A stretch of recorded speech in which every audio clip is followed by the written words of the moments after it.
wabarakatuh. Akhir-akhir ini sedang ada upaya mengembalikan istilah-istilah kasar ke ruang publik dengan tujuan mempertegas efek jera, Buya. Contohnya seperti koruptor diganti menjadi maling, tunasusila diganti, mohon maaf ya, diganti menjadi lonte, dan paranormal diganti menjadi dukun dan seterusnya, Buya. Bagaimana pendapat Buya mengenai hal ini? Apakah ini adalah hal yang bijak, Buya? Baik. Menyebut sesuatu yang buruk, pekerjaan yang buruk, dengan sebutan yang buruk, bukan sebuah kejelekan. Menyebut sesuatu yang buruk, dengan sifat yang buruk, bukan sebuah kesalahan. Kalau memang namanya seperti itu. Kalau memang namanya seperti itu. Dan nggak ada yang menganggap itu sebuah kesalahan. Mohon maaf, yang kita buang dari diri kita namanya air kencing. Ya sudahlah. Menyebut kencing bukan suatu aib. Karena memang namanya itu. Kotoran. Segala yang buruk disebut buruk. Bukan sebuah yang salah. Memang namanya itu. Tadi disebut koruptor. Koruptor bukan maling. Maling beda sendiri. Memang mungkin mirip-mirip lah pencuri. Ya, nggak ada masalah. Pemberian nama semacam itu. Mungkin bagi orang yang tidak ngerti koruptor itu dipikir sama kontraktor. Wah, pakai tortornya. Tidak ngerti orang kampung, nggak ngerti istilah koruptor, ya dianggap baik-baik. Perlu dikatain maling gitu, sah-sah aja. Jadi pemberian nama-nama semacam itu nggak. Seperti apa tadi satunya? Lonte. Ya ada apa pasal? Memang namanya seperti itu. Kalimat lonte sudah biasa disebut. Bahkan mungkin orang pernah ada lagu-lagu namanya lonte segala macam. Nggak ada masalah kok. Cuman kita cuma mengenal keanehan di akhir-akhir ini di saat ada orang mengucapkan lonte seolah-olah itu penghinaan dengan kaum lonte. Enggak. Coba ada kan pernah dengar lagu lonte, enggak tahu apa istilah lonte. Ada lagu lonte, lagu judulnya lonte, enggak ada yang grebek loh. Orang buat lagu namanya lonte. Punya orang ada lagu namanya lonte. Coba buat nama lagu lonte ada enggak? Ada lagu lonte banyak, ada lonte.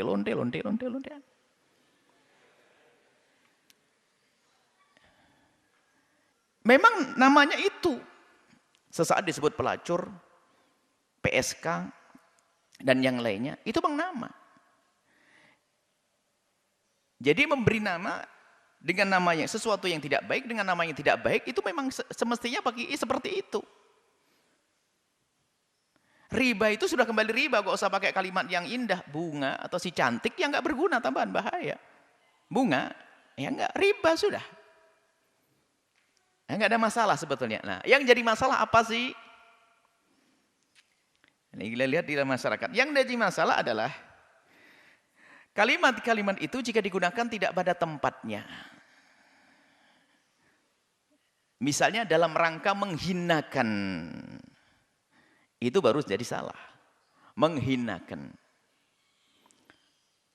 Lonte adalah hamba Allah. Pencuri, maling adalah hamba Allah. Pelacur hamba Allah. Coba jika kalau membawa kalimat tersebut, tujuan saya benar, nggak ada yang marah. Misalnya kami berkata, semoga lonte-lonte yang ada di sini, di kota ini diberi petunjuk oleh Allah, lalu menjadi wanita solehah, dimuliakan. Mana ada yang marah dengan kalimat lonte?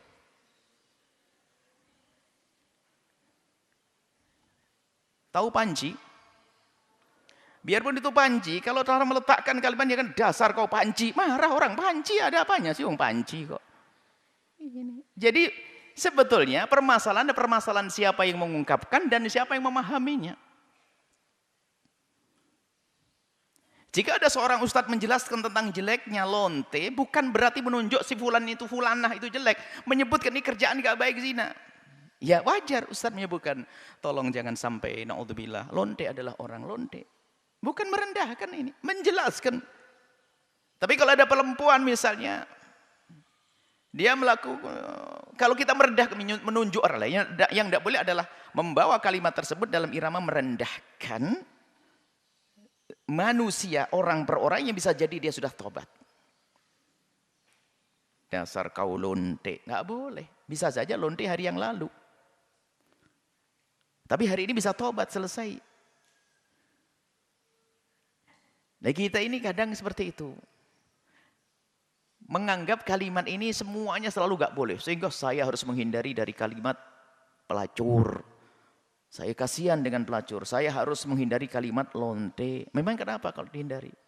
Ya dia kan hamba Allah juga. Saya tahu hamba Allah. Terus kalau gak sebut nama lonte memang ya menghargai dia. Yang gak boleh menghinakan. Menyebut biasa dia memang lonte, dia pelacur. Cuma kita menyebut pelacur itu apa? Seorang menjual diri. Tapi kalau kita menyebutkan dalam irama menjelaskan, termasuk yang bersangkutan pun juga nggak marah. Apa sih kalau terus, misalnya nasihati secara umum, wahai saudariku, yang saat ini Masya Allah berkumpul di tempat yang baik, menjadi lonte akan selalu terhinakan. Wanita laki-laki datang hanya menilaimu dengan rupiah. Dan Allah Maha Pengampun. Hentilah. Berhentilah. Jangan sampai kau lanjutkan dengan pekerjaan kotor ini. Menjadi lonte terus. Sampai kapan kau menjadi lonte? Berhenti, selesai. Tobat, Allah Maha Pengampun. Sebanyak apapun dosa yang kau lakukan, lihat. Allah Maha Pengampun. Nah, kan? Ini kan biar sadar, gak ada masalah. Saya tidak menghindari kalimat ini, gak ada masalah. Kami tidak pernah merendahkan kok. Bahkan kalau kita mendengar terserah kalimat lonte atau pelacur atau ini. Kita pernah menyebut kalimat itu, akan tapi kami selalu setelah menyebut kalimat itu kita sertai dengan doa. Karena mereka juga umat Nabi Muhammad. Kalau tidak menyebut doa biasanya saya lupa itu. Saya kalau menyebut seorang pelacur, semoga Allah memberikan hidayah. Seperti itu. Tapi nggak ada masalah. Dan kami yakin kalau ada lonte sama pelacur dengar suara ini, mengamini semoga engkau Allah memberikan kepadamu segala kebaikan, wahai lonte, wahai pelacur, menghentikan dari kehinaan, lalu ada yang mengambilmu laki-laki mulia, sehingga kau mulia di rumahmu, punya anak yang soleh-solehah, kau menjadi kekasih Allah, enak selesai. Lah permasalahan ini adalah kadang-kadang ini loh. Kalimat di saat diungkapkan dalam keadaan ada nada kebencian. Maka kalimat yang baik pun menjadi tidak baik. Atau di sisi lain, di saat ada orang menggunakan kalimat semacam ini, dinilai dia omongannya kotor. Loh, saya kotor mulai dari awal menyebut kalimat lonte, pelacur, maling, jelek banget bu ya majelisnya hari ini. Majelis maling, Anda ngomong gitu enggak? Di luar dia ini majelis maling hari ini, majelis lonte, majelis pelacur, majelis apa tadi? Koruptor. Kita tidak menyebut koruptor, jangan mendoakan semoga Allah memberikan hidayah. Jadi maksud kami wajar ya. Kalau pekerjaan bukan orang ya, kita tidak menunjuk si A lonte, si A pelacur, si B enggak. Pekerjaan dan di kamus bahasa Indonesia juga ada itu kayaknya. Coba lihat. Tadi saya sebut lagu-lagu ada lagu-lagu lonte-lonte. Enggak digerebek kok penyanyinya, enggak ada, biasa kok. Tapi kenapa di saat ada seorang ustadz ngomong lonte misalnya langsung enggak ini ustadz enggak beradab lesan yang nyebut-nyebut lonte. Enggak pentas, enggak merendahkan lonte. Oh, mungkin ustadz tidak merendahkan, menyebutkan kerjaan lonte. Mungkin seperti kita enggak tahu. Tapi di sisi lain memang ya kita harus waspada di menyebut kalimat tersebut. Jangan sakiti hati mereka. Orang yang terjerumus menjadi pelacur, hati kecilnya kami yakin yang menjadi pelacur menjadi lonte. Hati kecilnya ingin mulia. Bahkan ada banyak sebab kadang menjadi lonte. Mungkin ekonomi, mungkin dia dibohongi oleh orang lain, mungkin sehingga sudah terlanjur basah dia. Dia mau kembali sudah susah. Mungkin banyak, bahkan kita menemukan banyak orang-orang semacam itu, bukan satu dua, yang menangis menyesali kehidupan masa lalunya. Dan dia terjerumus dalam kehinaan, dan tobat selesai kok. Makanya sekarang dia menjadi mantan lonte. Istimewa, solehah. Dinikahi seorang ustadz barangkali, yang soleh juga, baik, gak ada masalah. Maksud kami, istilah itu memang sesuatu yang jelek disebut dengan kalimat jelek wajar. Kalau di balik pemberian nama jelek itu ada unsur takut untuk yang lainnya, lebih bagus itu. Cuman yang nggak boleh adalah menunjuk hidungnya, begini. Dasar kau lonte. Nggak boleh. Kecuali memang orang tersebut mengatakan, iya saya adalah lonte, saya sedang jadi lonte, enak jadi lonte. Lah itu ya, itu layak dihinakan. Dia nggak pernah malu kok. Misalnya. Jadi maksud kami itu kalau mandang sesuatu itu tolonglah yang jujur ya. Kalimat wajar. Cuman kalau kita menuduh orang nggak boleh merendahkan. Menyebut kalimat lonte dengan merendahkan pelaku. Pelaku itu nggak boleh. Mereka adalah hamba Allah yang bisa saja tobat di esok hari menjadi wanita mulia. Semoga saudari-saudariku yang diuji oleh Allah dengan kehinaan, perzinaan, terserah namanya lonte atau pelacur, Kalian adalah hamba Allah. Tinggalkan gelar itu.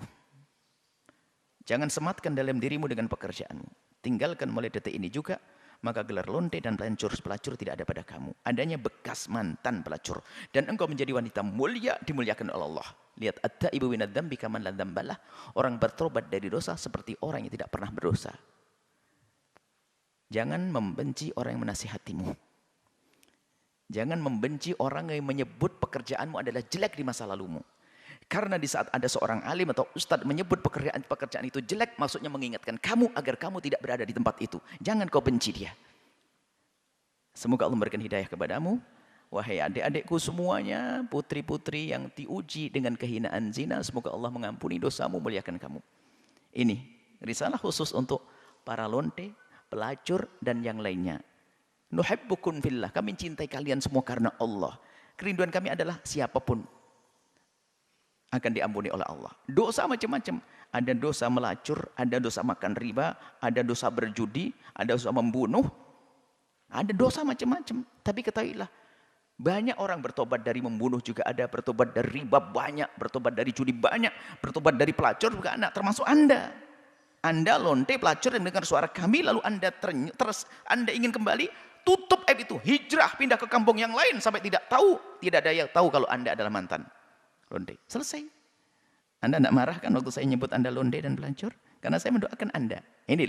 Jadi sebetulnya sederhana. Jangan sampai hal begini jadi permusuhan. Ini si fulan mengatakan lonte merendahkan. Ini enggak mau nyebut lonte. Jadi seolah-olah ini enggak, biasa saja.